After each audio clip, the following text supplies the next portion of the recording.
Hello guys, today we will discuss a higher level of Python reverse shell which will be carried over HTTP protocol. Okay, now the question comes in, why an HTTP? So first, the HTTP protocol is highly likely to be opened on the outbound or egress firewall rules since it's used for web surfing. Next, a lot of HTTP traffic is going in every network, which makes the monitoring much harder, and the chances for us to slip away are high. So how it's gonna work? Well, first we will configure a simple HTTP server and a simple HTTP client, and we will use get and post method to send data back and forth between these two entities. So as before, the client will initiate a reverse HTTP session back to our server using a get method. And on the server side, once we got a get request, we're gonna start taking command using raw input,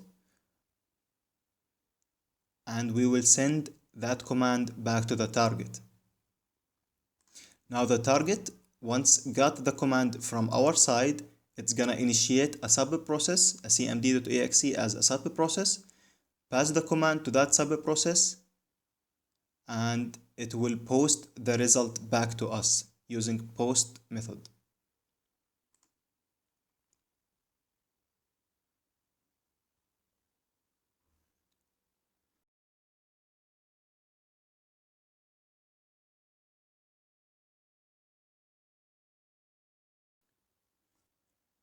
Now just to make sure the continuity of our shell, we will do a sleep for 3 seconds, then we will repeat the whole process all over again using a while true, which is, the infinite loop here.